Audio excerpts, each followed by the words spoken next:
उसका शान नुज़ूल क्या है। हज़रात, कुछ सहाबा वो जो आका की मोहब्बत में हिजरत करके मक्के से मदीना आए वो मुहाजिर कहलाए, और जो मदीना शरीफ के सहाबाए किराम हैं वो अंसार कहलाए। अंसार के माना आते हैं मदद करने वाला। तो जो सहाबी मदीने शरीफ के थे उन्होंने मुहाजिरीन की मदद की थी। तो सहाबाए किराम जो अंसार थे मुहाजिरीन की मदद कर रहे थे, वो सहाबाए किराम जानते थे कि आका के घर में कई कई महीने तक चूल्हा नहीं जलता है। आका के घर में 2-2 महीने गुजर जाते थे, चूल्हा नहीं जलता था, खजूर और पानी पे गुजारा किया जाता था। सहाबाई किराम तिजारत करने जाते थे, उन्होंने आपस में बैठ करके मशवरा किया कि हमारे आका के घर में 2-2 महीने तक चूल्हा नहीं जलता है। ऐसा करते हैं हम लोग कुछ माल इकट्ठा करते हैं, हम लोग आपस में कुछ पैसे जमा करके आका के घर पे पहुंचा देते हैं। हमें जान मिली है तो नबी के सदक़े में मिली है, ये माल मिला है तो नबी के सदक़े में मिला है, हमें ईमान मिला है तो नबी के सदक़े में मिला है, हमें इरफान मिला है तो नबी के सदक़े में मिला है। तो चलो नबी की बारगाह में चलते हैं। आए सहाबाए किराम तोहफे लेकर के आका की बारगाह में अर्ज करते हैं, या रसूल अल्लाह, यह तोहफा हम आपकी बारगाह में लेकर के आए हैं। नबी ने देखा, इरशाद फरमाया, मेरे सहाबा मुझे इसकी जरूरत नहीं है, अगर बदले में तुम मुझे कुछ देना चाहते हो तो मेरे अहले बैत से मोहब्बत करो, मेरे घर वालों से मोहब्बत करो। अरे मैं तो तुम्हें दुनिया में देने के लिए आया हूँ। मदीने वाले मुस्तफ़ा सल्लल्लाहु अलैहि वसल्लम फरमाते हैं, तुम मेरे कराबतदारों से मोहब्बत करो, तुम मेरे अहले बैत से मोहब्बत करो। मुफस्सिरीन किराम फरमाते हैं, कराबतदार से मुराद कौन है। एक सहाबी ने नबी की बारगाह में अर्ज किया, या रसूल अल्लाह, वो कराबतदार कौन है जिनकी मोहब्बत हमारे ऊपर वाजिब है। तो नबी इरशाद फरमाते हैं, तुम अली से मोहब्बत करो, फातिमा से मोहब्बत करो और हसन और हुसैन से मोहब्बत करो। क्या बात रजा उस चमनिस्ताने करम की, ज़हरा है कली जिसमें हुसैन और हसन धूल। तो कराबतदार कौन है, नबी के घर वाले कौन हैं। अब एक हदीस पाक सुनो, कुरान करीम के अंदर जब ये वो आयत करीमा, इन्नमा युरीदुल्लाहु लियुज़हिबा अन्कुमुर रिजसा अहलल बैत, ऐ नबी के घर वालों, अल्लाह ताला तुमसे हर तरह की गंदगी और नापाकी को दूर करने का इरादा फरमाता है।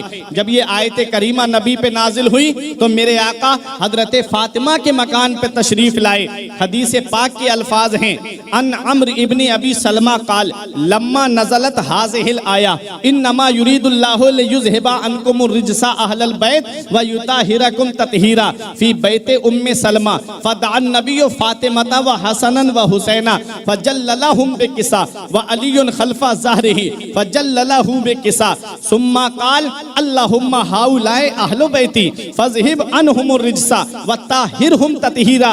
हजरत अम्र इब्ने अबी सलमा बयान करते हैं कि जब ये आयत करीमा, ऐ नबी के घर वालों, अल्लाह तुमसे हर तरह की गंदगी और नापाकी को दूर करने का इरादा फरमाता है, ये उम्मे सलमा के घर में नाजिल हुई थी। फदान नबी और फातिमता, तो मेरे आका ने हजरत फातिमा को बुलाया और वह हसनन व हुसैना, और इमाम हसन और इमाम हुसैन को बुलाया।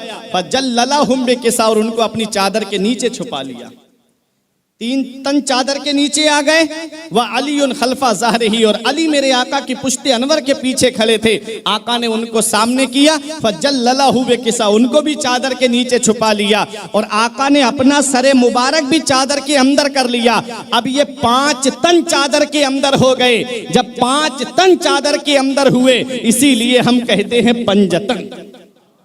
ये 5 तन चादर के नीचे हैं। नबी ने अपने दस्ते मुबारक दुआ के लिए उठाए, अल्लाहुम्मा हाउलाए अहलो बैती, ऐ मेरे परवरदिगार ये मेरे अहले बैत हैं, मौला ये मेरे घर वाले हैं। हजरात, मदीने वाले मुस्तफ़ा दुआ करते हैं, मौला ये मेरे घर वाले हैं, ये मेरे अहले बैत हैं। फज़हिब अनहुमुर रिजसा, इनसे हर तरह की गंदगी को दूर फरमा दे, व ताहिरहुम तत्हीरा, और इन्हें खूब खूब पाक फरमा दे। पता चला अहले बैत में हजरत अली आते हैं, अहले बैत में हजरत फातिमा आती हैं, अहले बैत में हजरत इमाम हसन आते हैं, अहले बैत में हजरत इमाम हुसैन आते हैं। हजरात गिरामी, अहले बैत का जो लफ्ज बोला जाता है, वैसे अहल माने वाला, बैत माने घर। अहले बैत का मतलब हुआ घर वाले, तो नबी की अज़वाज मुतहरात भी इसमें शामिल है, क्योंकि वो भी घर में रहती थी। और नबी के ये भी अहले बैत में शामिल है, मौला अली शेर खुदा, हजरत फातिमा, इमाम हसन और इमाम हुसैन। हजरात हदीस पाक से साबित हो गया कि अहले बैत में हजरत अली आते हैं, अहले बैत में हजरत फातिमा आती हैं, अहले बैत में इमाम हसन आते हैं, अहले बैत में इमाम हुसैन आते हैं। हजरत अली की शान को आपने सुन लिया, हजरत फातिमा का मकाम आपने जान लिया, इमाम हसन की अजमत को आपने सुन लिया। अब इमाम हुसैन की शान देखो, इमाम हुसैन का मकाम देखो। कौन इमाम हुसैन है? नबी फरमाते हैं हुसैन मुझसे है और मैं हुसैन से हूँ। मतलब क्या है? मतलब ये है हुसैन का कौल मेरा कौल है, मेरा कौल हुसैन का कौल है, हुसैन का हाथ मेरा हाथ है, मेरा हाथ हुसैन का हाथ है, हुसैन का फरमान मेरा फरमान है, मेरा फरमान हुसैन का फरमान है। नबी फरमाते हैं हुसैन मुझसे है और मैं हुसैन से हूँ। हजरात कितनी बड़ी अजमत और शान होगी। एक मकाम पे नबी ने इरशाद फरमाया, जिसने हसन और हुसैन से मोहब्बत की उसने मुझसे मोहब्बत की, और जिसने इन दोनों को नाराज किया उसने मुझको नाराज किया। हजरात ये इमाम हुसैन की शान देखो। इमाम हुसैन के नाम में कितने हर्फ आते हैं? हुसैन के नाम में 4 हर्फ हैं। बहुत अहम बात बता रहा हूँ, हुसैन के नाम में 4 हर्फ हैं। हा, सीन, या, नून मिला करके हुसैन होता है, और ये चारों हर्फ हमें अलग अलग पैगाम दे रहे हैं। हाँ क्या पैगाम दे रहा है? सीन क्या पैगाम दे रही है? या क्या पैगाम दे रही है? नून क्या पैगाम दे रहा है? आप चारों हर्फों को देखें तो हुसैन का नाम ही बता रहा है। कौन हुसैन है? वो हुसैन जिन्हें रसूल खुदा की तस्वीर कहा जाता है, वो हुसैन जिन्हें सिद्दीक की सदाकत का पैकर कहा जाता है, वो हुसैन जिन्हें फारूक आजम अशिद्दाओ अलल कुफ्फार की शमशीर बरहिना कहा जाता है, वो हुसैन जिन्हें रहमो करम में जुन्नूरैन जामिउल कुरान का मजहर अतम कहा जाता है, वो हुसैन जिन्हें मौला अली शेर खुदा की शुजाअत के नाम से याद किया जाता है। हाँ हाँ वही हुसैन जिन्हें मैदान जंग का शहसवार कहा जाता है, वो हुसैन जिन्हें फातिमा का नूर नजर कहा जाता है, वो हुसैन जिन्हें अली का लख्त जिगर कहा जाता है, वो हुसैन जिसे नबी का नवासा कहा जाता है, वो हुसैन जिसे हजरत ज़ैनब का भाई कहा जाता है, वो हुसैन जिसे इमाम हसन का भाई कहा जाता है। हाँ हाँ वही हुसैन। हुसैन का नाम बता रहा है। कौन हुसैन है? हुसैन के नाम के हुरूफ बता रहे हैं। कौन हुसैन है? हा, सीन, या, नून, ये चारों हर्फ हमें अलग अलग पैगाम दे रहे हैं। हा ने कहा हक वाला हुसैन, सीन ने कहा सजदे में सर कटाने वाला हुसैन, या ने कहा याद खुदा में मस्त रहने वाला हुसैन, और नून ने कहा नाना की उम्मत को बचाने वाला हुसैन। ये हुसैन का नाम हमें बता रहा है, हुसैन के हर्फ हमें बता रहे हैं। कौन हुसैन है? अली को फातेह बदरो हुनैन कहते हैं, अली को फातेह बदरो हुनैन कहते हैं, हसन को सिबते शहे मशरिकैन कहते हैं, और वफा की आखिरी मंजिल का नाम है अब्बास, कमाले सब्र रजा को हुसैन कहते हैं। वो इमाम हुसैन हैं जिनका नाम बता रहा है। कौन हुसैन? वो हुसैन, हक वाला हुसैन, सजदे में सर कटाने वाला हुसैन, याद खुदा में मगन रहने वाला हुसैन, नाना की उम्मत को बचाने वाला हुसैन। वो हुसैन।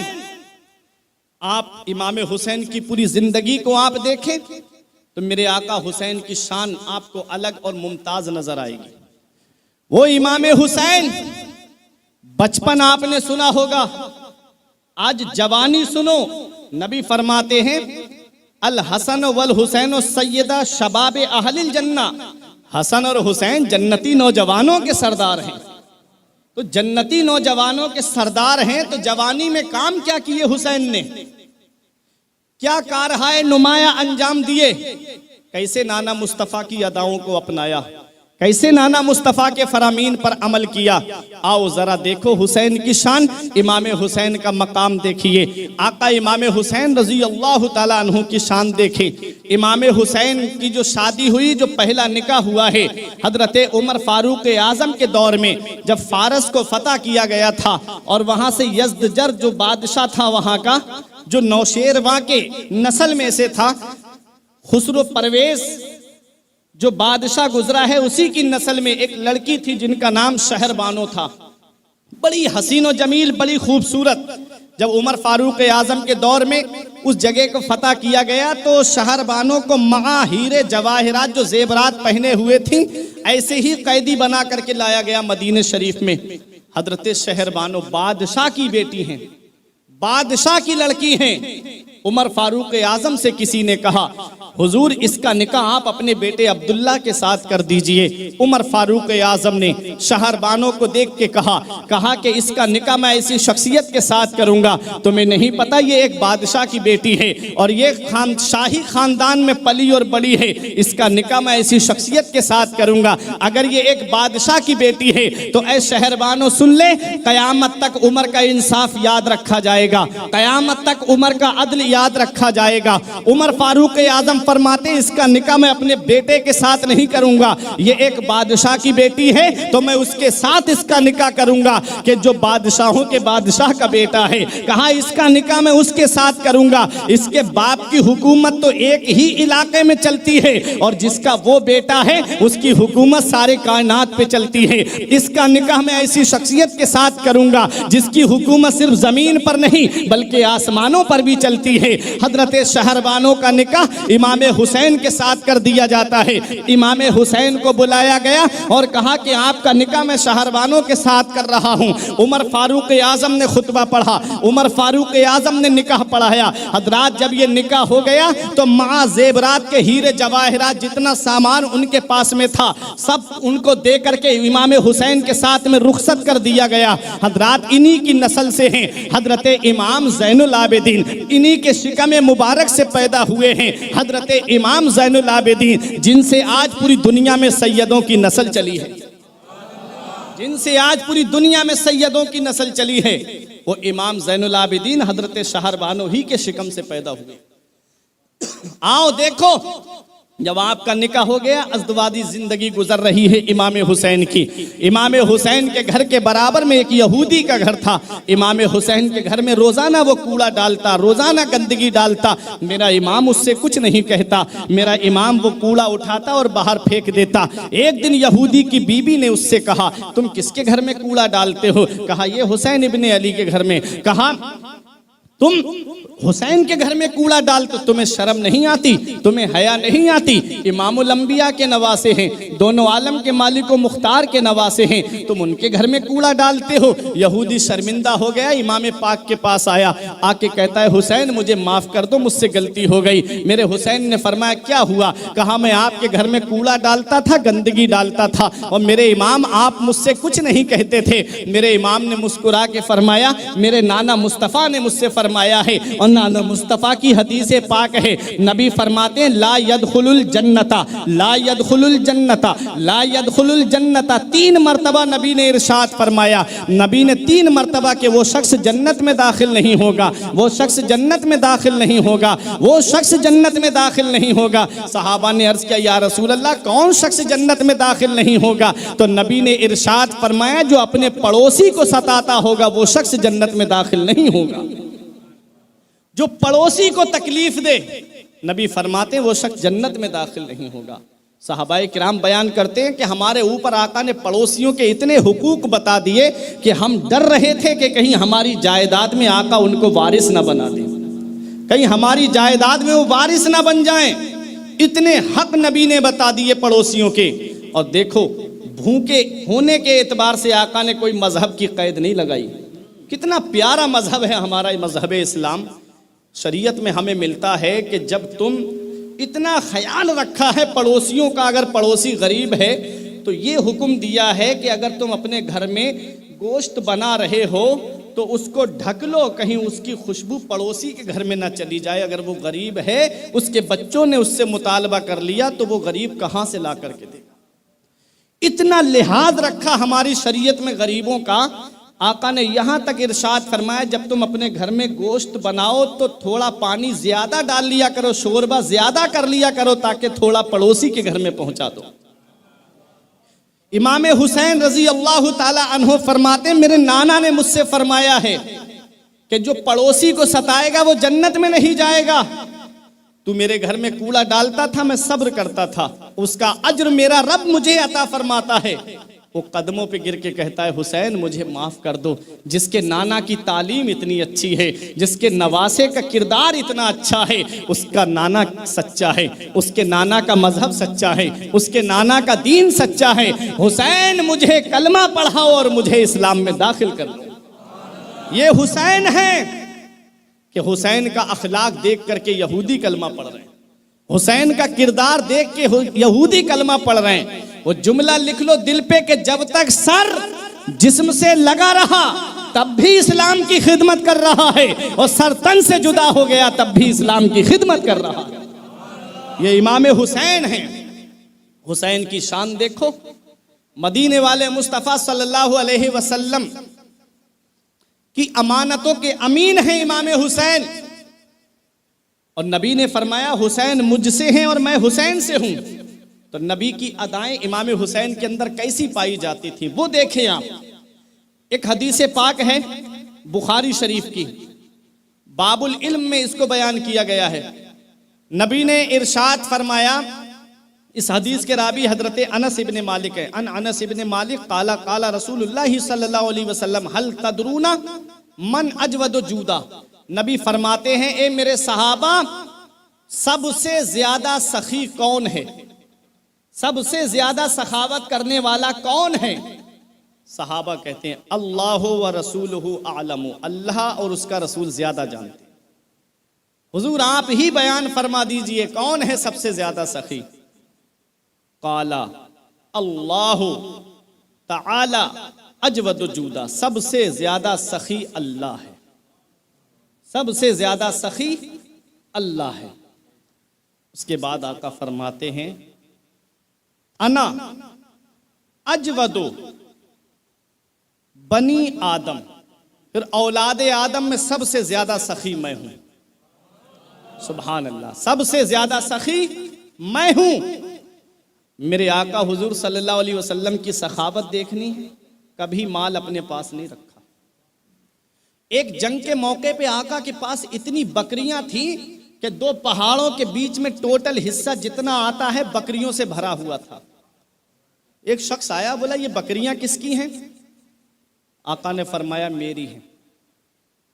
उसने कहा, अरे आप तो बहुत मालदार हो। हुजूर सल्लल्लाहु अलैहि वसल्लम ने इरशाद फरमाया, तूने मेरी मालदारी क्या देखी? उसने कहा, इतनी बकरियों के मालिक हो। आका ने इरशाद फरमाया, जा बकरियां तू ले जा, मुझे जरूरत नहीं है दौलत की, ले जा। जितनी बकरियां थी सब दे दी आका ने। तारीख में लिखा है, हदीस पाक में लिखा है कि पहाड़ों के बीच का हिस्सा भरा हुआ था, 2 पहाड़ों के बीच का। टोटल बकरियां एक शख्स को दे दी। वो बकरियां लेकर के अपने कबीले में पहुंचा।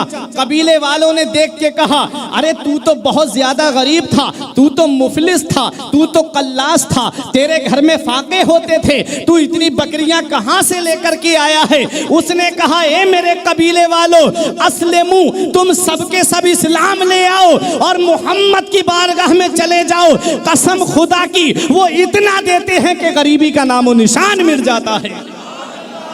इसी को मेरा इमाम कहता है, वाह क्या जूदो करम है शहे बता तेरा, नहीं सुनता ही नहीं मांगने वाला तेरा।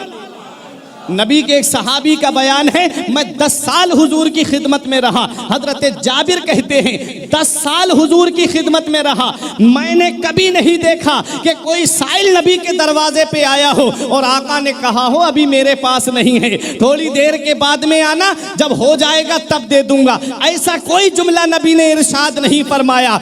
जब भी साइल मांगने के लिए आया, मदीने वाले मुस्तफ़ा ने उसकी झोली को भर दिया है। हजरात गिरामी, ये मेरे नबी की सखावत है, ये मेरे नबी की शान है। इसीलिए मेरा इमाम कहता है, मांगने वाले मंगतों को यूं चाहिए, मांगना और किसी से भी क्यों चाहिए, कौन देता है देने को मुंह चाहिए, देने वाला है सच्चा हमारा नबी। नबी देते हैं। हदीस पाक मदीने वाले मुस्तफा फरमाते हैं, वल्लाहु युती व अना कासिम, मेरा रब मुझे देता है और मैं बांट देता हूं। मेरा रब मुझे देता है और मैं बांट देता हूं, तकसीम कर देता हूं। अब इमाम का शेर, खुदा खुदा का यही है दर, नहीं और कोई मफर मकर। मफर के माना आते भागने की जगह, मकर के माना आते ठहरने की जगह। कहते हैं कि खुदा खुदा का यही है दर, नहीं और कोई मफर मकर, जो वहां से हो यहीं आके हो, जो यहां नहीं तो वहां नहीं। रब है मोती ये है कासिम, रिज्क उसका है खिलाते ये हैं। इन्ना आतैना कल कौसर, सारी कसरत पाते ये हैं। ठंडा ठंडा मीठा मीठा पीते हम हैं, पिलाते ये हैं। कसर दना तक किसकी रसाई, जाते ये हैं आते ये हैं। मदीने वाले मुस्तफ़ा की सखावत कि कभी नबी के दरवाजे से कोई साइल खाली हाथ नहीं लौटा। उसी नबी के नवासे हैं इमाम हुसैन, उसी नबी के नवासे हैं। देखा है ना नाना की सखावत को, देखा है वालिद की सखावत को, देखा है हुसैन ने अम्मी फातिमा की सखावत को, देखा है हुसैन ने भाई हसन की सखावत को, देखा है हुसैन ने। हजरात 6 साल तक नाना के साथ रहे, 7 साल अम्मी फातिमा के पास में रहे हैं, 6 साल कुछ महीने और 7 साल अम्मी के पास में, और 37 साल अपने वालिद के साथ में रहे हैं। आओ जरा देखो इमाम हुसैन रजी अल्लाह ताला अन्हु और अपने भाई के पास तकरीबन 50 साल के करीब तक रहे हैं। आओ इमाम हुसैन की भी सखावत देख लो, क्या शान है इमाम हुसैन की, क्या मकाम है इमाम हुसैन का। इमाम हुसैन रजी अल्लाह ताला अन्हु सखी नाना के नवासे हैं, सखी बाप के बेटे हैं, सखी माँ के बेटे हैं, सखी भाई के भाई हैं। इमाम हुसैन की सखावत का भी कोई जवाब नहीं। इमाम हुसैन रजी अल्लाह ताला अन्हु को एक बार 10,000 दिरहम थे इमाम हुसैन के पास में। इमाम हुसैन वो हम लेके मस्जिद नबवी के दरवाजे पे बैठ गए। आपका दोस्त साथ में बैठा हुआ था। इमाम हुसैन कहते हैं ये मैं राहे खुदा में खर्च करूंगा। दोस्त ने कहा आपका लिबास फटा हुआ है, नया लिबास खरीद लीजिए, घर वालों के लिए कुछ खाने पीने का सामान रख दीजिए। इमाम हुसैन रजी अल्लाह ताला अन्हु के सामने एक साइल आया, आके कहता है हुसैन मेरी मदद कर दो। जितने दिरहम थे उठा के उस गरीब को दे दिए, कहा जा ले जा। ये इमाम हुसैन की सखावत थी। आओ जरा अगर हुसैन की सखावत आप देखेंगे तो हुसैन का मकाम और मर्तबा आप इससे अंदाजा लगाइए। एक साइल था, बड़ा खुददार था, गरीब था, किसी और के सामने उसने हाथ नहीं फैलाया, तो इमाम हुसैन के दरवाजे पे आ गया। हुसैन इमाम हुसैन अंदर थे और खादिम दरवाजे पे खड़ा हुआ था। इसने अशआर लिखे अरबी में और लिख करके खादिम को दिया, कहा इमाम हुसैन को दे दो। वो खादिम हुसैन के पास वो पर्चा लेकर के गया, उसमें लिखा था हुसैन मैं अपने घर में सबसे ज़्यादा गरीब हूँ, हुसैन मेरे पास कोई ऐसी चीज़ भी नहीं है कि मैं बेच करके अपने घर का गुजारा कर लूँ। मैं जानता हूँ आप सखी बाप के बेटे हैं, मैं जानता हूँ आप सखी माँ के बेटे हैं, हुसैन आप मेरी मदद कर दीजिए। मेरी खुददारी किसी के सामने हाथ फैलाने के लिए इजाज़त नहीं देती, इसलिए मैं आपके पास आया हूँ कि आप मेरा पर्दा रखेंगे, मेरा राज किसी के सामने नहीं कहेंगे। आका इमाम हुसैन के पास जब वो पर्चा पहुंचा तो जवाब आने में देरी हो गई। आप अल्लाह रब तबारक व तआला की इबादत कर रहे होंगे या तस्बीह और तहलील पढ़ रहे होंगे। इमाम हुसैन की तरफ से जवाब आने में थोड़ी देरी हुई। इसने फिर से लिख करके भेज दिया, हुसैन आप मेरी तरफ तवज्जो दीजिए, मैं अपने कबीले में जाऊंगा, मेरे कबीले के लोग मुझसे पूछेंगे बता क्या लेके आया है। अगर मैं ये कहूंगा कि मुझे हुसैन ने दिया है तो ये झूठ हो जाएगा, और मैं ये कहूंगा कि मुझे कुछ नहीं दिया है तो कोई मेरी बात पे यकीन नहीं करेगा, क्योंकि आपके दरवाजे से कोई खाली हाथ लौटा ही नहीं है। मैं कितना भी कहूंगा मुझे कुछ नहीं दिया है तब भी कोई मेरी बात का यकीन नहीं करेगा। हुसैन आप मेरी तरफ तवज्जो दीजिए। अंदर से इमाम हुसैन ने एक थैले के अंदर दिरहम और दीनार रखे और 1000 के करीब दिरहम दिए, एक रिवायत में 10,000 दिरहम दिए। और देने के बाद आपने पर्चा लिखा और साइल के लिए ये लिख करके भेजा, तूने जल्दी कर दी इसलिए ये थोड़ा सा तोहफा हम तुझे दे रहे हैं, अगर तू थोड़ी देर और रुक जाता तो हम तेरी मुराद को पूरा कर देते। ये 10,000 दिरहम ले जा, तू ये समझ लेना कि तूने कुछ मांगा ही नहीं है और हम ये समझ लेंगे कि हमने कुछ दिया ही नहीं है।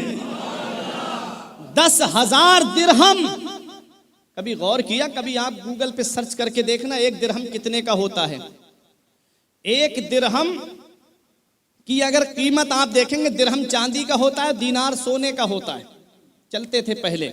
और एक दिरहम के अंदर जो वजन होता था वो 2 ग्राम और 994 मिलीग्राम।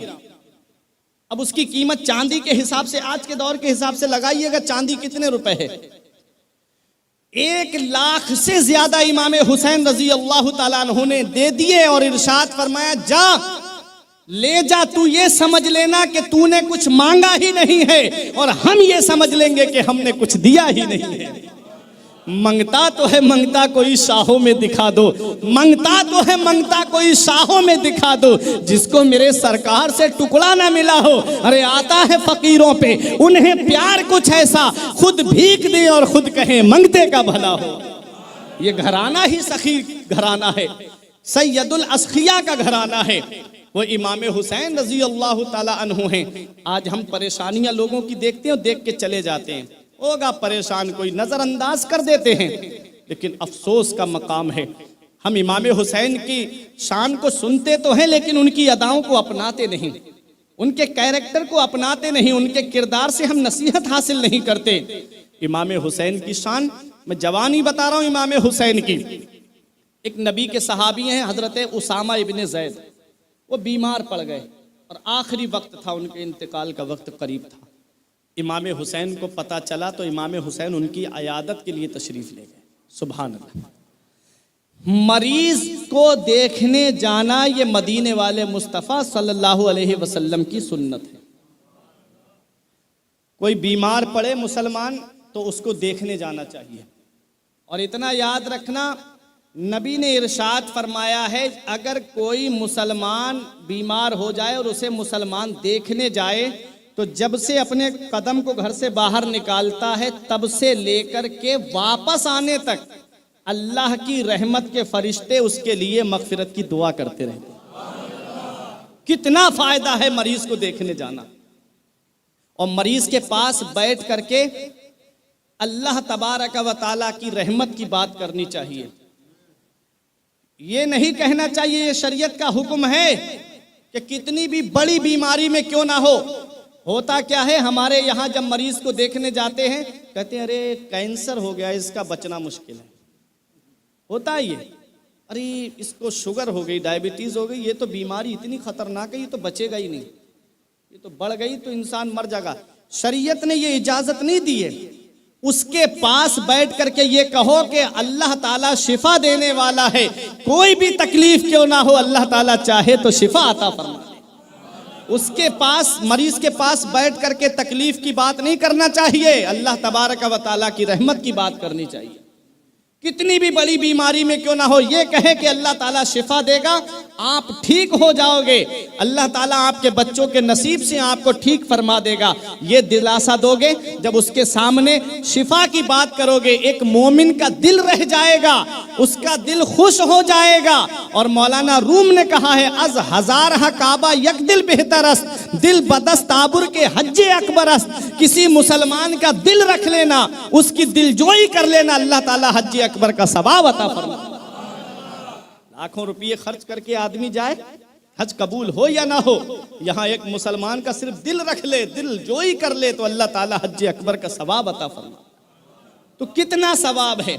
इमाम हुसैन गए अयादत के लिए, गए मरीज को देखने के लिए। हजरत उसामा इब्ने ज़ैद के पास जब पहुंचे, इमाम हुसैन ने सलाम किया, उन्होंने जवाब दिया। इमाम हुसैन ने देखा वो कह रहे थे वाह अगमा हो, वाह अगमा हो, इसका मतलब है हाय गम, हाय अफसोस। इमाम हुसैन ने कहा भाई उसामा क्या बात, रोते क्यों हो, क्या बात? कहा हुसैन, अब मुझे लग रहा है कि मैं इस दुनिया में ज्यादा दिनों नहीं रह पाऊंगा, अब मेरे जाने का वक्त करीब आ गया है। हुसैन, मैं इसलिए रो रहा हूं कि मेरे ऊपर कर्ज है और मैं इस दुनिया से चला गया और मेरे ऊपर कर्ज बाकी रह गया, तो मैं कयामत में वो कर्ज कहां से अदा करूंगा। कर्ज लेने के बाद इंसान देने की नीयत नहीं करता है जल्दी, हालांकि इसका एक अलग सवाब है। जैसे हमने किसी को कर्ज दिया और उसे मोहलत देते रहे तो अल्लाह ताला हमको सवाब अता फरमाता है, लेकिन जिसको दिया है उसे देने की नीयत भी होनी चाहिए। होता क्या है, ले लेते हैं फिर देने की नीयत नहीं होती है। कहते हैं ना, पैसा देना मतलब बुराई कराना। पैसा दिया, बुराई, बगैर बुराई के पैसा वापस नहीं होता है। फिर आज ये माहौल बन गया, लेकिन वो दौर बड़ा ईमानदारी का दौर था, अल्लाह से डरते थे। कहते हैं कि मैं दुनिया से चला गया तो मैं ये कर्ज कैसे अदा करूंगा। रो रहे थे। इमाम हुसैन ने फरमाया, रो मत, अल्लाह इंतजाम फरमा देगा। वो कहते हैं, हुसैन मैं कैसे करके अदा करूंगा, अब तो मेरे जिस्म की ताकत ने जवाब दे दिया है। इमाम हुसैन ने फरमाया, तुम आराम से बिस्तर पे रहो, अल्लाह का शुक्र अदा करो, अब तुम्हारा कर्ज जाने या हुसैन जाने। उन्होंने कहा, हुसैन अगर मेरी जिंदगी में मेरा कर्ज अदा हो जाता तो मुझे बड़ी खुशी होती। इमाम हुसैन ने फरमाया, बताओ किस किस का कर्ज है। सबके नाम बताए, एड्रेस बताया। इमाम हुसैन घर पे गए, फरमाया पहले तेरा कर्ज अदा करूंगा। आप गए, खादिम को बुलाया और कहा इन इन लोगों को बुला करके ला। सब लोग आ गए हुसैन के दरवाजे पर। इमाम हुसैन रजी अल्लाह ताला अन्हु ने पूछा, तुम्हारा कितना कर्ज है? उन्होंने जितना बताया दिया। पूछते रहे, बताते रहे, देते रहे। रिवायतों में लिखा है कि 60,000 दिरहम इमाम हुसैन ने कर्ज अदा किया, जिसकी कीमत आज के हिसाब से जोड़ी जाए तो 1 करोड़ से ज्यादा होती है। ये हुसैन की सखावत है, ये है हुसैन की सखावत। मेरे आका हुजूर सल्लल्लाहु ताला अलैहि वसल्लम सैयदुल अस्खिया, सबसे ज्यादा सखी, उसी सखी नाना का नवासा हुसैन है। 60,000 दिरहम हुसैन ने अदा किए। जब उसामा इब्ने जैद को पता चला तो हाथ उठ गए दुआ के लिए, इमाम हुसैन के लिए बहुत देर तक दुआ करते रहे। ये आका इमाम हुसैन की शान है। अली को फातिह बदरो हुनैन कहते हैं, हसन को सिबते शहे मशरिकैन कहते हैं, वफा की आखिरी मंजिल का नाम है अब्बास, कमाले सब्र रजा को हुसैन कहते हैं। ओ इमाम हुसैन रजी अल्लाह ताला अन्हु हैं, इनकी सखावत का कोई जवाब नहीं। इमाम हुसैन रजी अल्लाह ताला अन्हु बहुत ज्यादा सखी थे। एक दिन आपकी जो बांदी थी उससे 2,200 दिरहम जो रखे हुए थे, 200 दिरहम वो गुम गए कहीं पर। कांपने लगी डर की वजह से, पता नहीं हुसैन क्या कहेंगे। आपने देखा कांपते हुए, फरमाया क्या बात? कहा हुजूर जो अमानत आपने मेरे पास रखी थी 200 दिरहम वो गुम गई। इमाम हुसैन ने फरमाया फिर परेशान क्यों होती है, कोई बात नहीं, गुम गई तो थोड़ी देर अल्लाह ताला इंतजाम फरमा देगा। थोड़ी देर के बाद इमाम हुसैन का एक चाहने वाला आया और 500 दिरहम दे के चला गया। हुसैन की शान तो देखें, हुसैन ने उसे कांपते हुए देखा था, उसे डरते हुए देखा था। इमाम हुसैन ने 200 दिरहम उस थैली में से निकाले, उस खादिमा को दिए और कहा कि ये तू रख ले। बोली हुजूर मैं क्यों रख लूं, एक तुम वो गुम गए और ऊपर से आप मेरी मदद फरमा रहे हैं। इमाम हुसैन ने फरमाया मेरी वजह से तुझे तकलीफ पहुंची थी, इसलिए ये 200 दिरहम मैं तुझे अता कर रहा हूं। ये देखें इमाम हुसैन रजी अल्लाह ताला अन्हु की शान। आका इमाम हुसैन रजी अल्लाह ताला अन्हु सैयदुल अस्खिया हैं। इनकी सखावत का क्या जवाब, इनकी शान का क्या जवाब। इमाम हुसैन रजी अल्लाह ताला अन्हु की सखावत लाजवाब है। और हुसैन की शुजात आप देखें, हुसैन की बहादुरी आप देखें तो वो आपको मैदान करबला में मेरे हुसैन की बहादुरी मिलेगी। आओ जरा देखो, इमाम हुसैन रजी अल्लाह ताला अन्हु अपनी जिंदगी मुबारका को बड़े शान के साथ में गुजार रहे हैं। आका इमाम हुसैन रजी अल्लाह ताला अन्हु के बेटे हजरत इमाम ज़ैनुल आबिदीन का ये कहना है कि मैं देखता था मेरे वालिद पूरी पूरी रात अल्लाह के कुरान की तिलावत किया करते थे। मैं देखता था मेरे बाबा पूरी पूरी रात नवाफिल अदा किया करते थे। आज हम हुसैन से मोहब्बत का दावा तो करते हैं, लेकिन आज मस्जिदें हमारी वीरान हैं, आज मदरसे हमारे वीरान हैं, हम मस्जिदों की तरफ रुख नहीं करते, सिर्फ हुसैन का नाम सुनते हैं लेकिन अदाओं को नहीं अपनाते हैं।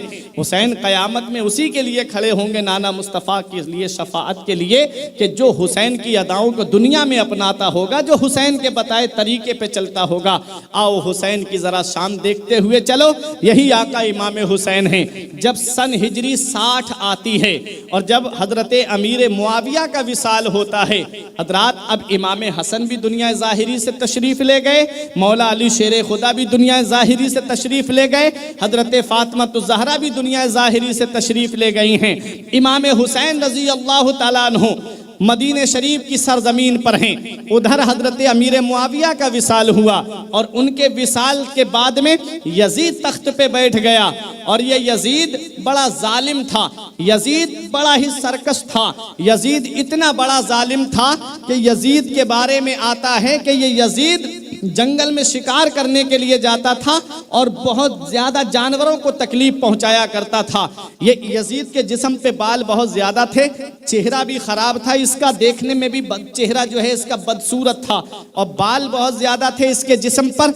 इतना जालिम था यजीद, जैसे ही तख्त पे बैठा इसे सबसे ज्यादा खतरा जो था वो 4 लोगों की तरफ से था। एक हजरत अब्दुल्ला इब्ने जुबैर, एक हजरत अब्दुल्ला इब्ने उमर, एक हजरत अब्दुर्रहमान इब्ने अबू बकर और चौथे हजरत इमाम हुसैन थे। यजीद जानता था कि सब मेरी बैत कर लेंगे, कूफे वाले भी बैत कर लेंगे, बसरे वाले भी बैत कर लेंगे, दमिश्क वाले भी बैत कर लेंगे, हिम्स वाले भी बैत कर लेंगे। ये 4 लोग अगर मेरी बैत कर लेंगे तो सब कर लेंगे। इसलिए सबसे पहला उसने जो खिलाफतनामा भेजा था वो इन्हीं 4 की तरफ भेजा था। इमाम हुसैन रजी अल्लाह ताला अन्हु के पास में जब दारुल इमारत से हुक्म आया कि हुसैन चलो, तुम्हें गवर्नर हाउस ने बुलाया है। उस वक्त जो मदीने के गवर्नर थे उनका नाम था वलीद और वो अहले बैत से मोहब्बत करते थे। और कूफे के गवर्नर का नाम था नोमान इब्ने बशीर और बसरा के गवर्नर का नाम था इब्ने जियाद। हजरत इमाम हुसैन को जब दारुल हुकूमत के अंदर बुलाया गया, गवर्नर हाउस के अंदर बुलाया गया, इमाम हुसैन अपने गुलामों के साथ गए। फरमाया तुम बाहर बैठे रहो, मैं अंदर जाता हूँ, अगर कोई आवाज तुमको ऐसी शक वाली लगे तो तुम अंदर आ जाना। वलीद के बराबर में मरवान बैठा हुआ था, ये वही मरवान है जिसके बारे में मैंने कल बताया था, बज़गुल इब्नुल बज़ग, गिरगिट का बेटा गिरगिट है।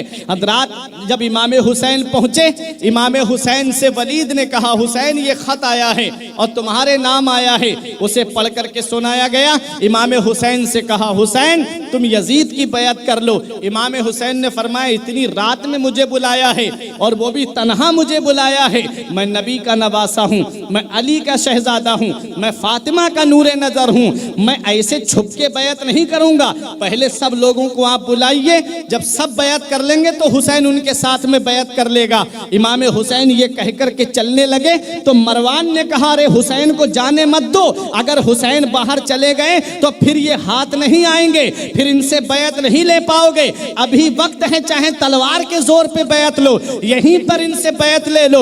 हुसैन के लिए जब मरवान ने कहा कि अगर हुसैन बैत ना करे तो इनका सर कलम कर दो, मेरे हुसैन ने तलवार निकाली, इरशाद फरमाते हैं तू हमारे कत्ल की बात करता है, तुझे पता नहीं हमारी बहादुरी का, तुझे अंदाजा नहीं है, तुझे हमारी शान का अंदाजा नहीं है। इमाम हुसैन ने जब अपनी बहादुरी दिखाई तो मरवान सहम के बैठ गया। हुसैन आए अपने घर पर। इमाम हुसैन जानते थे ये मदीने की सरजमीन है, यहाँ पर कत्लो गारत अच्छा नहीं है, ये नाना का मदीना है, यहाँ नालियों में खून बहे, ये हुसैन नहीं चाहते थे। हुसैन जानते थे कि मैंने यजीद की बैत नहीं की है, इसलिए यजीद मेरे खिलाफ जो है वो लश्कर भेजेगा, यजीद मेरे खिलाफ जो है वो अपनी फौज को भेजेगा और ये नाना का मुकद्दस मदीना है, यहाँ पर 70,000 फरिश्ते सुबह को आते हो प्यारे मुसलमानों, 70,000 फरिश्ते शाम को हाजिरी देने रोजे पे नाना के आते हो हुसैन के। हुसैन उस मदीने में खूंरेजी कैसे पसंद कर लेते। इमाम हुसैन जानते थे मदीने की अजमत को, हुसैन जानते थे मदीने की फजीलत को, और मदीने की फजीलत का क्या आलम है। आप देखें नबी इरशाद फरमाते हैं जिससे हो सके मदीने में मरे तो वो मदीने ही में मरे, क्योंकि जो मदीने में मरेगा मैं उसकी शफाअत करूंगा। ये नबी फरमा रहे हैं जो मदीने में मरेगा मैं उसकी शफाअत करूंगा। और और नबी ने इरशाद फरमाया मदीने की मिट्टी में शिफा है, मदीने की मिट्टी में शिफा है। मदीने वाले मुस्तफ़ा सल्लल्लाहु ताला अलैहि वसल्लम फरमाते मदीने की मिट्टी में शिफा है।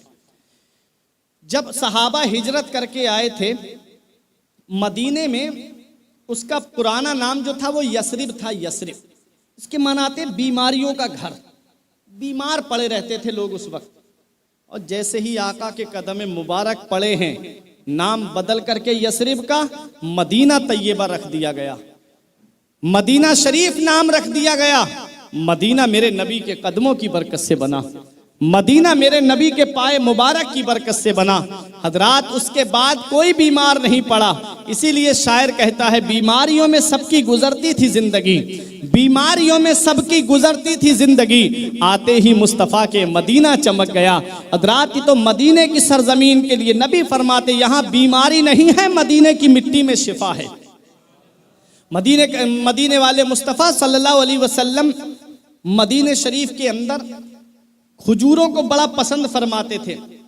आका दुआ करते हैं ए अल्लाह हमारे मदीने में बरकत अता फरमा, अल्लाहुम्मा बारिक फी मदीनतना, अल्लाहुम्मा बारिक फी शामिना, अल्लाहुम्मा बारिक फी मक्केना। ए अल्लाह हमारे मक्के में बरकत दे, ए अल्लाह हमारे मदीने में बरकत दे, ए अल्लाह मुल्क के शाम में बरकत दे। तो एक साहब खड़े हो गए, कहने लगे फी नजदना, आका नजद के लिए दुआ कर दीजिए। आका खामोश हो गए। फिर आका दुआ कर रहे थे, वो खड़े हो गए, या रसूल अल्लाह फी नजदना, नजद के लिए दुआ कर दीजिए। आका फिर खामोश हो गए। तीसरी मर्तबा फिर दुआ फरमा रहे थे। फिर एक साहब खड़े होके बोले आका फी नजदना, आका नजद के लिए दुआ कर दीजिए। आका ने इरशाद फरमाया यहां से शैतान का सींग तुलू होगा, यहां से शैतान का सींग तुलू होगा। आज उसी नजद का जो पुराना नाम था उसे सऊदिया हुकूमत ने नजद बदल करके उसका नाम रियाज रख दिया है, और सऊदिया की जो राजधानी है उसे रियाज बना दिया गया है। ये मैंने तारीख आपको बता दी। हजरात मेरे आका हुजूर सल्लल्लाहु अलैहि वसल्लम ने दुआ की, ए अल्लाह मक्के में तूने इब्राहीम अलैहिस्सलाम की दुआ से बरकत अता फरमाई है, मैं दुआ करता हूं मौला मदीने में मेरी दुआ से बरकत अता फरमा दे। और ऐसी दुआ कबूल हुई मेरे आका की कि वहां खजूरों की बहुत ज्यादा किस्में पाई जाती हैं। एक किताब है तारीख कबीर, उसमें सैयद अली अलैहिर्रहमा लिखते हैं कि 139 किस्म की खजूरें हैं, 139 किस्म की खजूरें। एक खजूर के लिए नबी ने इरशाद फरमाया, नबी इरशाद फरमाते हैं जो अजवा खजूर को 7 अदद नहार मुंह खा ले उसके ऊपर ना जादू का असर होगा और ना जहर का असर होगा।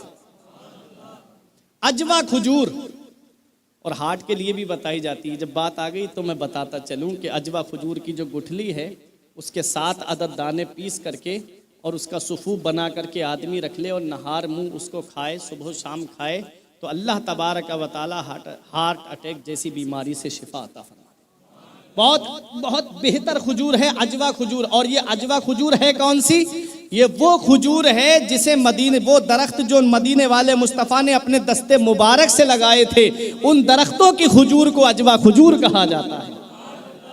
हज़रात तो अजवा खजूर के लिए मदीने वाले मुस्तफ़ा सल्लल्लाहु ताला अलैहि वसल्लम के एक सहाबी हैं हज़रत अब्दुल्ला इब्ने अब्बास, वो फरमाते हैं काना अहब्बुत तमारा इला रसूलिल्लाहि सल्लल्लाहु अलैहि वसल्लम अल अजवा, खजूरों में सबसे ज्यादा पसंद खजूर मदीने वाले मुस्तफ़ा को अजवा खजूर थी। तो मदीने की मिट्टी में शिफा, मदीने की खजूरों में शिफा, मदीने के पानी में शिफा।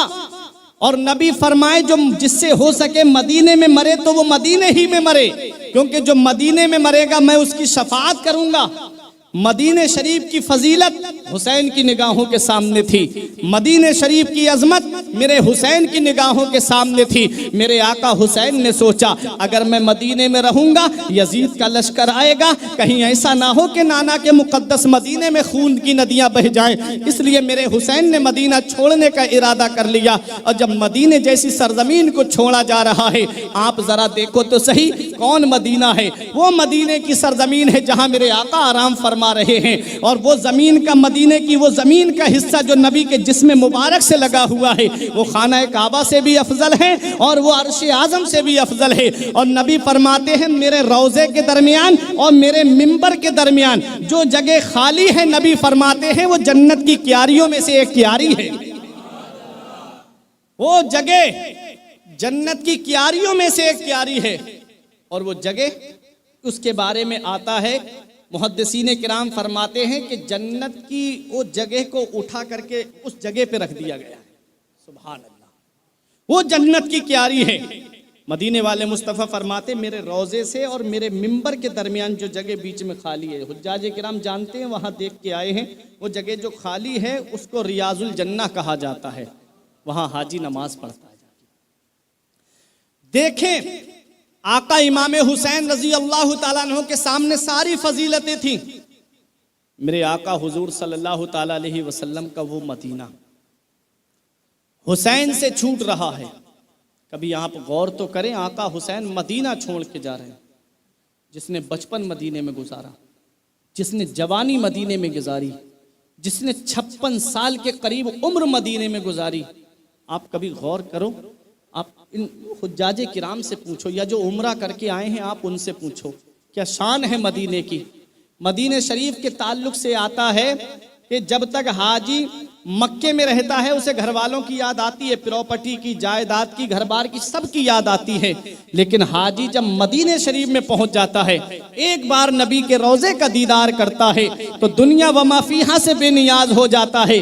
फिर उसे घर बार की याद नहीं आती है, फिर उसे प्रॉपर्टी की याद नहीं आती है, फिर उसे कारोबार की याद नहीं आती है। बस सुबह को नबी के रोजे पे हाजिरी देता है तो सलाम पढ़ता है, दोपहर में जाता है तो नबी पे दुरूद पढ़ता है, शाम को जाता है तो नबी के रोजे पे दुरूद पढ़ता है। बस नबी की मोहब्बत में सरशार रहता है। कभी पढ़ता है मुस्तफ़ा जाने रहमत पे लाखों सलाम, शम्ए बज़्मे हिदायत पे लाखों सलाम। कभी पढ़ता है काबे के बदरुद्दुजा तुम पे करोड़ों दुरूद, तैबा के शम्सुद्दुहा तुम पे करोड़ों दुरूद। कभी पढ़ता है या नबी सलाम अलैका, या रसूल सलाम अलैका। नबी के रोजे पे जब हाजी हाजिरी देता है तो वो नबी की मोहब्बत में गुम हो जाता है। उसके सामने मदीने के दरो दीवार होते हैं, उसके सामने नबी के मेहराब व मिंबर का नक्शा होता है, उसके सामने सुनहरी जालियां होती हैं। फिर उसे घर बार की याद नहीं आती है। हजरात, मैं आपसे ये पूछना चाहता हूँ, आपके पास में जो बराबर में हाजी बैठे हो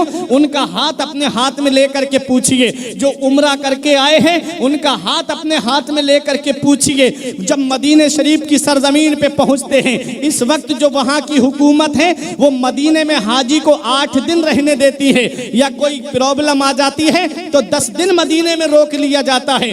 इससे ज्यादा मदीने में ठहरने की इजाजत नहीं है, इससे ज्यादा मदीने में रुकने की इजाजत नहीं है। हजरात, ये 8 दिन मदीने में रहने वाला हाजी जब नबी के रोजे पे जाता है, आंखों से आंसुओं का सैलाब जारी हो जाता है। ये 8 दिन ऐसे गुजर जाते हैं उसे पता भी नहीं चलता है। ये 8 दिन ऐसे निकल जाते हैं कि गोया एक ख्वाब देख रहा था और उससे बेदार हो गया। और जब 8 दिन के बाद उसके कानों में एक आवाज आती है, कोई कहने वाला कहता है फला तारीख में जो हाजी आए थे, फला दिन जो हाजी आए थे, अब उनके वहां वापस होने का वक्त आ गया है।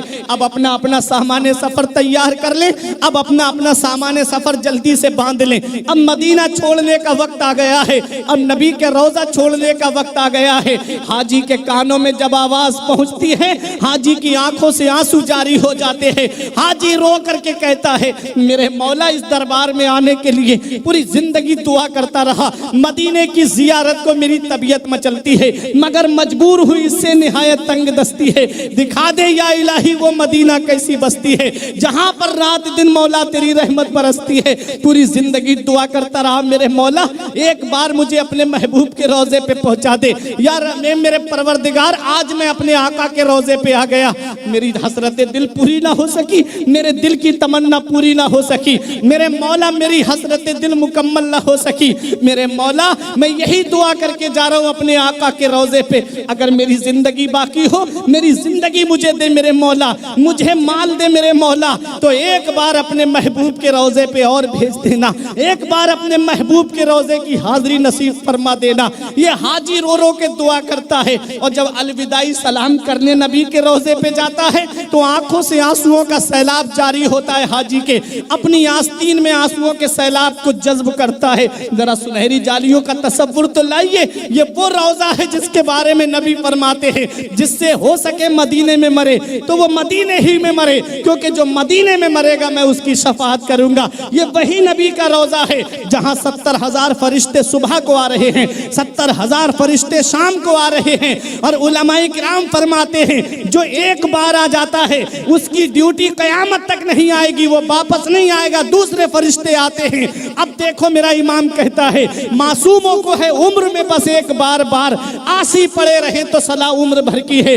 हजरात फरिश्तों को एक बार हाजिरी नसीब होती है, लेकिन हम अपनी किस्मत पे नाज करते हैं, हम अपनी किस्मत पे फख्र करते हैं। अगर नबी का उम्मती हर साल उम्रा करने के लिए जाए तब भी उसके लिए कोई रोक नहीं है। अगर वो हर साल उस दयार में हज करने के लिए जाए तब भी उसके लिए रोक नहीं है। फरिश्तों जैसी मखलूक को उस दयार में एक बार हाजिरी की सआदत नसीब होती है। पूरी जिंदगी यही तमन्ना करते मौला एक बार और भेज दे, उनका नंबर नहीं आता है। ये हमारे लिए खुशकिस्मती की बात है कि हम हर महीना जाएं तब भी हमें कोई रोकने वाला नहीं है।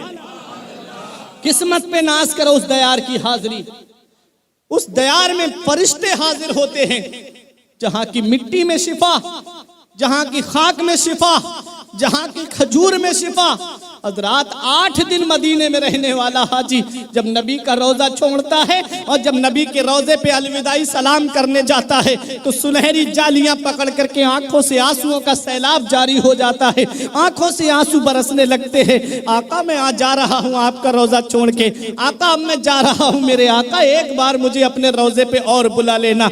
ये दुआ करके हाजी वहां से वापस होता है, अपना सामान सफर तैयार करता है और आंखों से आंसू बह रहे हैं। अर्श पे नूरे मुस्तफा देखा, आईना पेशे आईना देखा, जब हुई रुखसती मदीने से हमने मुड़ मुड़ के रास्ता देखा। हाजी जब अपनी सवारी में बैठता है, पूछ लीजिए जो हज करके आए हैं या जो उम्रा करके आए हैं, जब तक हाजी को नबी के रोजे का मीनार नजर आता है, जब तक मस्जिद नबवी के मीनार नजर आते हैं, जब तक सब्ज गुंबद नजर आता है, मुड़ मुड़ के नबी के रोजे को देखता है, मुड़ मुड़ के नबी के रोजे की तरफ देखता है और यही दुआ करता है मेरे मौला एक बार अपने महबूब का रोजा और दिखा देना। हजरात मुड़ मुड़ के नबी के रोजे को देखता है। हजरात ये 8 दिन मदीने में रहने वाला हाजी है। अभी ये पैदा तो मदीने में नहीं हुआ, इसका कारोबार तो मदीने में नहीं है, इसकी प्रॉपर्टी तो मदीने में नहीं है, इसका सरमाया तो मदीने में नहीं है, सिर्फ हाजिरी देने गया है।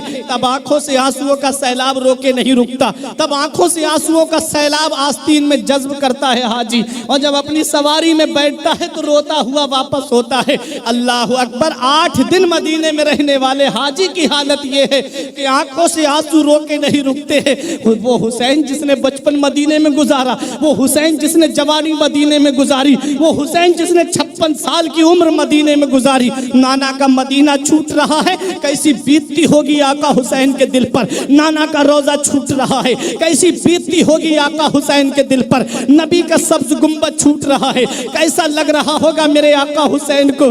हुसैन अपने घर पे आए और कहते हैं मेरे घर वालों चलो अब मदीना छोड़ने का वक्त आ गया है। मेरा हुसैन अपने नाना मुस्तफा के रोजे पर अपना छोटा सा काफिला लेकर के जाता है, अपनी बहन ज़ैनब को लेकर के, हजरत कासिम को लेकर के, हजरत अब्बास को लेकर के, अपने बेटे अली अकबर को लेकर के छोटा सा काफिला मेरा हुसैन लेकर के पहुंचा नाना के रोजे पे।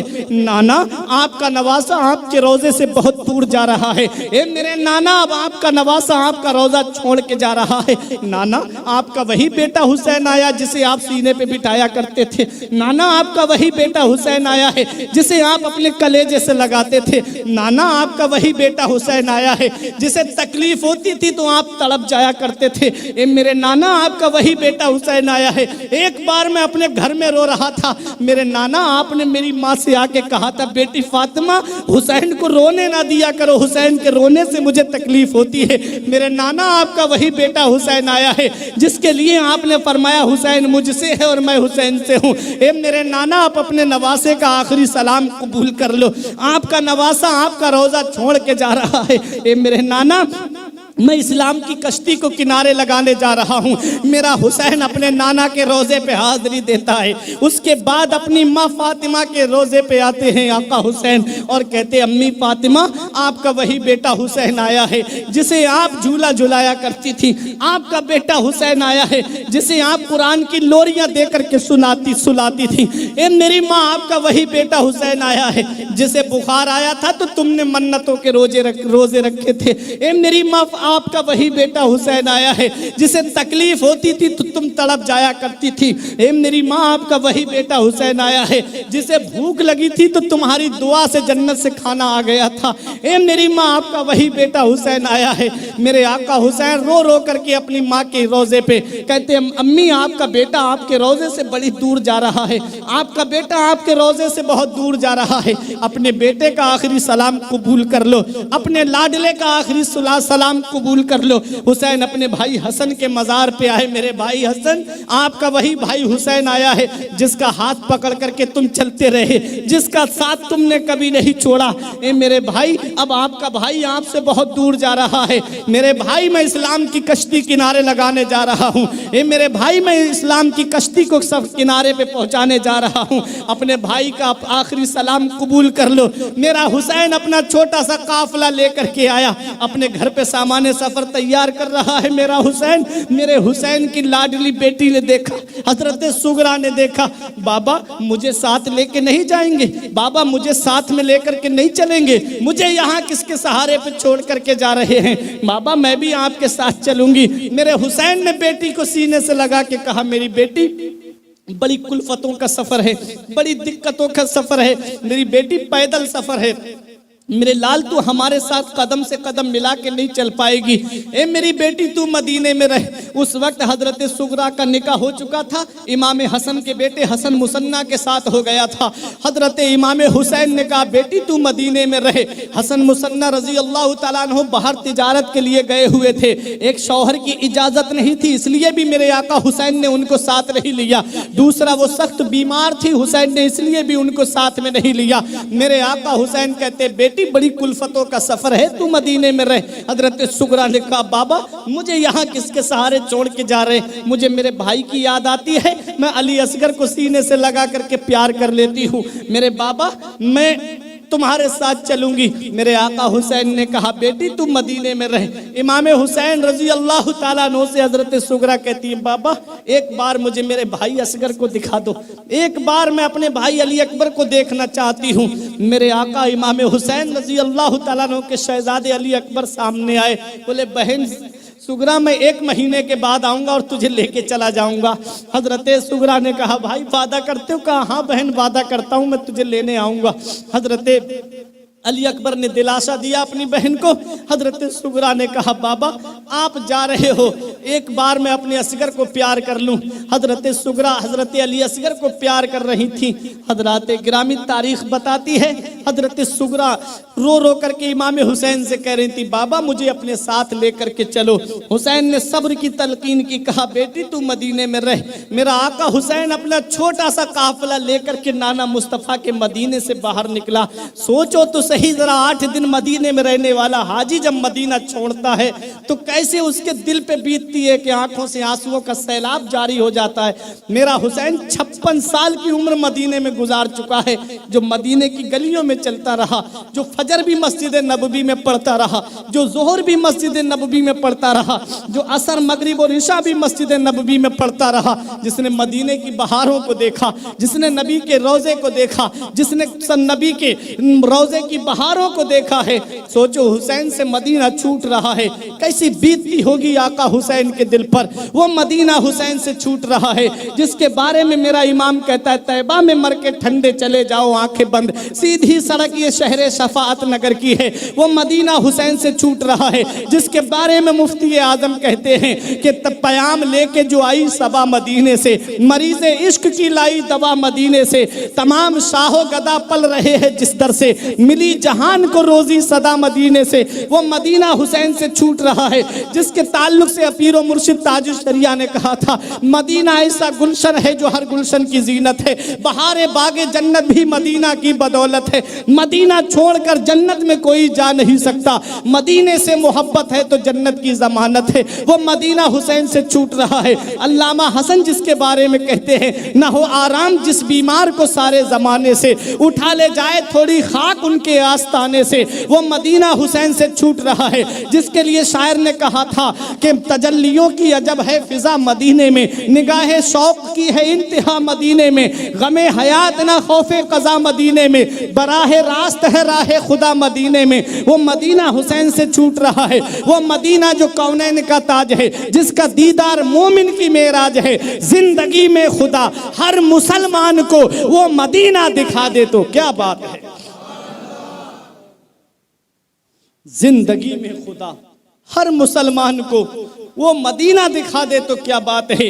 वो मदीना आका हुसैन से छूट रहा है जिसके बारे में शायर ने कहा था कि वो मदीना जहां सिद्दीक ने रिफ़अत पाई, वो मदीना जहां फारूक ने अजमत पाई, वो मदीना जहां उस्मान ने सखावत पाई, वो मदीना जहां हैदर ने शुजाअत पाई, आज वही मदीना हुसैन से छूट रहा है। कैसी बीतती होगी आका हुसैन के दिल पर, नाना का रोजा छूट रहा है, कैसा लग रहा होगा आका हुसैन को। हुसैन जब मदीने से बाहर निकले तो मुड़ मुड़ के नबी के रोजे की तरफ देख रहे थे। बहन ज़ैनब ने कहा, मेरे भाई क्या देख रहे हैं? हुसैन ने कहा, मेरी बहन ज़ैनब, जिसे दुनिया में आराम नहीं मिलता, जिसे दुनिया में कहीं चैन नहीं मिलता, जिसे दुनिया में कहीं सुकून नहीं मिलता, जिसे दुनिया में कहीं आराम नहीं मिलता, उसे चैन हमारे नाना के मदीने में मिलता है, उसे सुकून हमारे नाना के मदीने में मिलता है, उसे आराम हमारे नाना के मदीने में मिलता है। आज वही मदीना हुसैन से छूट रहा है। शहरे रसूल पाक का जीना उदास है, शहरे रसूल पाक का जीना उदास है, करबल चले हुसैन मदीना उदास है। बानों ने शह से अर्ज की नाना दुहाई है, जाता है दूर दर से नवासा उदास है। हुसैन की आंखों से आंसू निकल रहे हैं। हुसैन ने मदीना शरीफ छोड़ दिया है और हुसैन मक्के के लिए रवाना हो गए हैं। ऐ मोरवी के जिंदा दिल मुसलमानों, ये इस्लाम कैसा प्यारा मजहब है। जब इस इस्लाम को फैलाना हुआ तो हुसैन के नाना ने मक्का छोड़ा था और मदीने आ गए थे, और जब इस्लाम को बचाने की बात आई है तो हुसैन ने मदीना छोड़ दिया है और मक्के में पहुंच गए हैं। ये इस्लाम कैसा प्यारा मजहब है। अमन वाली जमीन को छोड़ दिया हुसैन ने, सुकून वाली जमीन को छोड़ दिया हुसैन ने, इस्लाम को बचाने की खातिर, इस्लाम की कश्ती को किनारे लगाने की खातिर। और जब आका इमाम हुसैन मक्के शरीफ की सरजमीन पर पहुंचे तो आका इमाम हुसैन रजी अल्लाह ताला अन्हु जब मक्के में पहुंचे थे तो जिलहिज्जा का महीना था। आका इमाम हुसैन रजी अल्लाह ताला अन्हु मक्के की सरजमीन पे रह रहे थे। इधर कूफे वालों को पता चला कि हुसैन मदीने से मक्का आ गए हैं और यजीद की बैत नहीं की है इमाम हुसैन ने। कूफे वालों ने खत लिख करके भेजना शुरू कर दिए। रिवायतें मुख्तलिफ मिलती हैं, 150 खत, एक रिवायत में है कि 300 खत, और एक रिवायत में तो 1000 खत का जिक्र है। और ऐसी ऐसी दर्द भरी बातें लिखी थी खत में। हुसैन हमारा कोई अमीर नहीं, हुसैन हमारा कोई रहनुमा नहीं, हुसैन हमारा कोई कायद नहीं, हुसैन हमें कोई सही राह बताने वाला नहीं, हुसैन हम इससे पहले तुम्हारे वालिद के साथ थे, अब हम तुम्हारे साथ होना चाहते हैं। हुसैन जैसे ही हमारा खत मिले तुम कूफे पहुंच जाओ। इमाम हुसैन रजी अल्लाह ताला अन्हु ने जब वो खत देखे तो हजरत अब्दुल्ला इब्ने उमर, हजरत अब्दुर्रहमान इब्ने अबू बकर, हजरत अब्दुल्ला इब्ने जुबैर और आका इमाम हुसैन और बड़े बड़े सहाबाई किराम वहाँ मौजूद थे। आका हुसैन ने वो खत दिखाए और कहा, बताओ तुम्हारी क्या मर्जी है, क्या मशवरा है। आका हुसैन से सहाबा ने कहा, आका हुसैन आप अपनी मर्जी के मालिक हैं, हमारा मशवरा तो यही है कि आप कूफे मत जाइए। कूफे वालों में वफादारी नहीं है, कूफे वाले गद्दार हैं, आपके वालिद के साथ गद्दारी कर चुके हैं, आपके भाई के साथ उन्होंने गद्दारी की है, आप कूफे मत जाइए। इमाम हुसैन रजी अल्लाह ताला अन्हु के पास जब खुतूत की कसरत हो गई, काफी खत जमा हो गए। तब इमाम हुसैन ने कहा कि मुझे वो लोग बुला रहे हैं और मैं जाना चाहता हूँ। जाना क्या था, वो आका का फरमान भी तो पूरा होना था। आका हुसैन रजी अल्लाह ताला अन्हु जब पैदा हुए थे तो फरिश्ते ने करबला की मिट्टी ला करके आका को दी थी। या रसूल अल्लाह, ये उस जगह की मिट्टी है जहां हुसैन शहीद किए जाएंगे, और जिस दिन ये मिट्टी खून बन जाएगी उस दिन आका आपके नवासे हुसैन को शहीद कर दिया जाएगा। आका को भी पता था कि मेरा नवासा शहीद हो जाएगा, मौला अली को भी पता था मेरा बेटा करबला में शहीद होगा। और जंग सिफ़ीन से जब वापस हो रहे थे मौला अली, जब मकाम नैनवा में पहुंचे, जब करबला की सरजमीन पर पहुंचे मौला अली, नहर फुरात के किनारे बैठ करके बहुत रोए मौला अली शेर खुदा। साथियों ने पूछा आप क्यों रो रहे हैं? कहा यही तो वो जमीन है जहां मेरे बेटे हुसैन को शहीद कर दिया जाएगा, यही वो नहर फुरात है जिसके किनारे मेरे बेटे हुसैन को शहीद किया जाएगा। मेरे आका भी जानते थे मेरा नवासा शहीद होगा, मौला अली भी जानते थे कि मेरा बेटा शहीद होगा, हजरत फातिमा भी जानती थी कि मेरा लाल शहीद होगा, इमाम हसन भी जानते थे कि मेरा भाई मैदान करबला में शहीद होगा। आज का बदअकीदा कहता है हुसैन मालिको मुख्तार होते तो हुसैन के बच्चे उनकी निगाहों के सामने कटते रहे, क्यों नहीं बचाया? हुसैन मैदान करबला में खुद शहीद हो गए, उनके नाना ने दुआ करके क्यों नहीं बचाया? उनके वालिद ने दुआ करके क्यों नहीं बचाया? उनकी माँ ने दुआ करके क्यों नहीं बचाया? हजरात, मदीने वाले मुस्तफ़ा सल्लल्लाहु अलैहि वसल्लम जानते थे और मेरे आका ने दुआ की तो ये दुआ की इमाम हुसैन के लिए, अल्लाहुम्मा आतिल हुसैना सब्रन व अजरा, हे मेरे परवरदिगार, जब मेरा बेटा मैदान करबला में इम्तिहान दे रहा हो उस वक्त मेरे बेटे को मौला सब्र अता फरमा, अजर अता फरमा। ये नबी की दुआ का नतीजा था कि हुसैन मैदान करबला में सब्र और रजा का पहाड़ बन के खड़े रहे। नबी की दुआ थी, दुआ की नबी ने, मेरे मौला मेरे बेटे को सब्र अता फरमा, मेरे बेटे को अजर अता फरमा। आका इमाम हुसैन रजी अल्लाह ताला अन्हु मक्के की सरजमीन पर हैं। आका इमाम हुसैन रजी अल्लाह ताला अन्हु से उन साथियों ने कहा आप मत जाइए, कूफे वालों में वफादारी नहीं है। मेरे आका इमाम हुसैन रजी अल्लाह ताला अन्हु ने फरमाया मैं इसकी तस्दीक के लिए ये जो ख़त आ रहे हैं ताकि क़यामत में ये कोई हुज्जत कायम ना कर सके, नाना की बारगाह में कहीं ये ना कहें कि हमने तो आपके नवासे को बुलाया था वो नहीं आए इसलिए हमने यजीद की बैअत कर ली। ये इत्माम हुज्जत को ख़त्म करने के लिए मेरे आका हुसैन ने अपने भाई हज़रत मुस्लिम इब्ने अकील को कूफे की सरजमीन पर भेजा। हज़रत मुस्लिम इब्ने अकील जब रवाना हुए और जब कूफे में पहुँचे तो कूफे वालों की मोहब्बत का आलम न पूछिए। ये दिल, ये जिगर है, ये आँखें, ये सर है, ऐसी मोहब्बत से पेश आए। एक दिन में 40,000 लोगों ने बैत कर ली हजरत मुस्लिम के हाथों। माहौल बहुत अच्छा देखा हजरत मुस्लिम ने, खत लिख दिया इमाम हुसैन को, भाई माहौल बहुत अच्छा है, आ जाइए, यहाँ के सब लोग मेरे हाथ पे बैत कर चुके हैं, आप आ जाइए। इधर खत का रवाना होना था, उधर यजीद को पता चला कि हुसैन के भाई मुस्लिम इब्ने अकील आ गए हैं। उसने जो कूफे के गवर्नर थे नोमान इब्ने बशीर, उनको माजूल कर दिया, और जो इब्ने जियाद बसरा का गवर्नर था उसे कूफे और बसरा दोनों का गवर्नर बना करके भेज दिया। इब्ने जियाद जो था बहुत बड़ा जालिम था। इमाम हुसैन के लिए लोग रोज़ाना निकलते थे, सुबह को इंतज़ार करते थे, जो अरब से रास्ता आता था, जो मक्के से रास्ता आता था, उस रास्ते पे खड़े हो जाते और गुरूब के वक्त वापस आते थे। इब्ने जियाद रात के अंधेरे में आया, चेहरे पे नकाब डाल के आया, चालाक कितना था, उसी रास्ते से आया जो मक्के से आता है। लोग समझे हुसैन आ गए, लोग समझे हुसैन आ गए, लोग उसके पीछे पीछे हो लिए। वो सीधा दारुल इमारा के अंदर गया, कूफे की गवर्नर हाउस के अंदर गया। लोगों ने कहा अगर इमाम हुसैन होते तो हमसे बात करते, आका हुसैन होते ना किसी से कलाम किया और ना बात की, ये है कौन? अब लोग शशोपंज में पड़ गए, सोच में पड़ गए। ये सीधा दारुल हुकूमत के अंदर गया, ऊपर चढ़ करके नकाब हटा के कहता है लोगों मुझे पहचान लो, मैं इब्ने जियाद हूँ, अगर तुम्हें अपनी गर्दन पे सर भारी लग रहा है तो हुसैन के भाई की बैत करो। अगर तुम्हें अपने बच्चे यतीम नहीं कराने हैं तो हुसैन के भाई की बैत करो।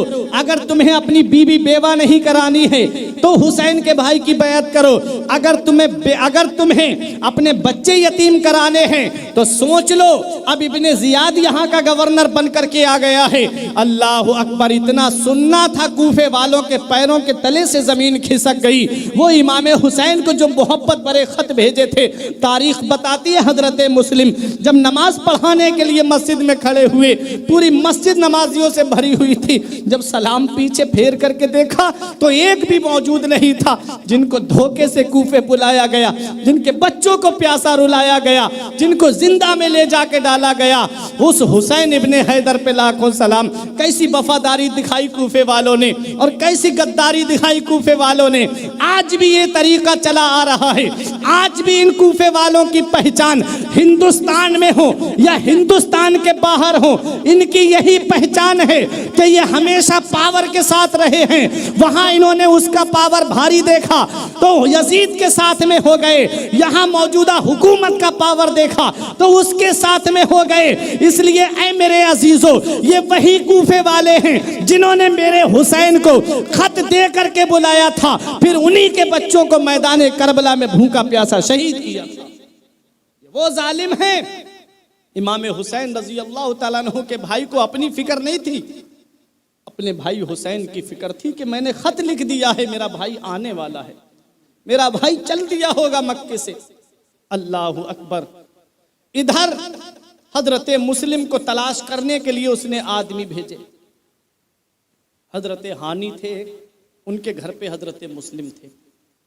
हजरत मुस्लिम को गिरफ्तार कर लिया जाता है। मुख्तसर वाक़यात आप सुनते रहते हो। वहाँ से हजरत मुस्लिम को लाया जाता है कूफे के दारुल इमारा के अंदर। इब्ने जियाद से बहस होती है। इमाम हुसैन रजी अल्लाह ताला अन्हु की शान को हजरत मुस्लिम ने बयान किया।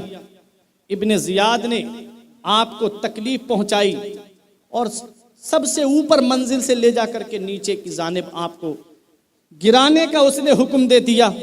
हजरत मुस्लिम रजी अल्लाह ताला अन्हु ने कूफे वालों से कहा था, कूफे वालों, तुमने मेरे साथ गद्दारी की है, मेरे भाई के साथ गद्दारी की है। हजरात, हजरत मुस्लिम के ऐसा खुतबा दिया कि हर एक की आंखों से आंसू निकल रहे थे। हजरत मुस्लिम को शहीद कर दिया जाता है। रिवायत तो मिलता है आपके 2 बच्चे थे, मोहम्मद और इब्राहिम, उनको भी शहीद कर दिया जाता है। इधर मेरा हुसैन मक्के से रवाना हो गया। मेरा हुसैन मक्के से चल दिया करबला के लिए। आका इमाम हुसैन रजी अल्लाह ताला अन्हु जब मक्के से रवाना हुए, शहरे रसूल पाक का जीना उदास है। करबल चले हुसैन मदीना उदास है। बानों ने शह से अर्ज की नाना दुहाई है, जाता है दूर दर से नवासा उदास है। हजरात, इमाम हुसैन को बहुत रोकना चाहा, लेकिन आका हुसैन की मंजिल आवाज दे रही थी। आका हुसैन रजी अल्लाह ताला अन्हु को आका हुसैन की जाए शहादत आवाज दे रही थी। आका हुसैन चल दिए वहां से और आका हुसैन को रास्ते में कई लोग मिले। आका हुसैन के बहनोई भी थे, हजरत अब्दुल्ला इब्ने जुबैर। उन्होंने बहुत रोकना चाहा, जो हजरत ज़ैनब के शौहर थे, बहुत रोकना चाहा कि हुसैन आप मत जाइए कूफा।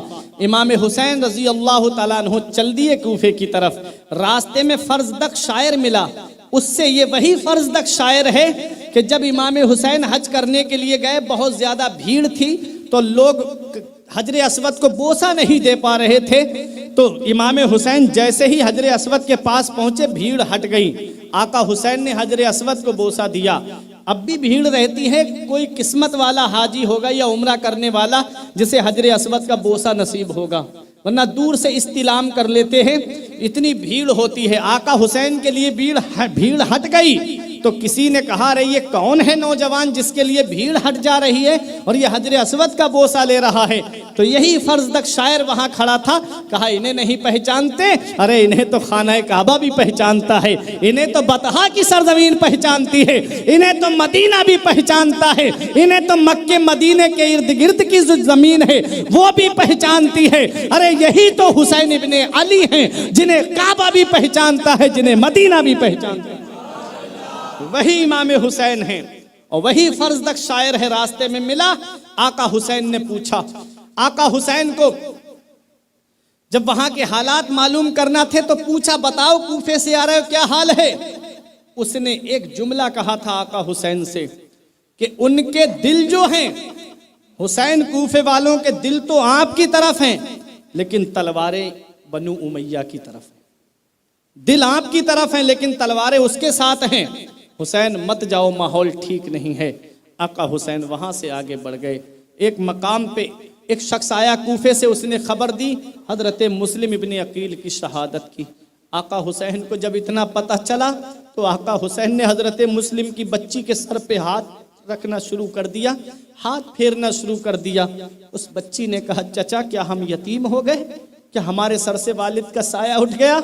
आका हुसैन ने सीने से लगा लिया उस बच्ची को, फरमाया बेटी सब्र करो, अल्लाह ताला मुंतकिम हकीकी है, हर मकाम पे सब्र से काम लो। आका हुसैन ने वहां पर अपने भाइयों से कहा कि अब चलो बताओ क्या करना है, मक्के चलना है कि आगे बढ़ना है।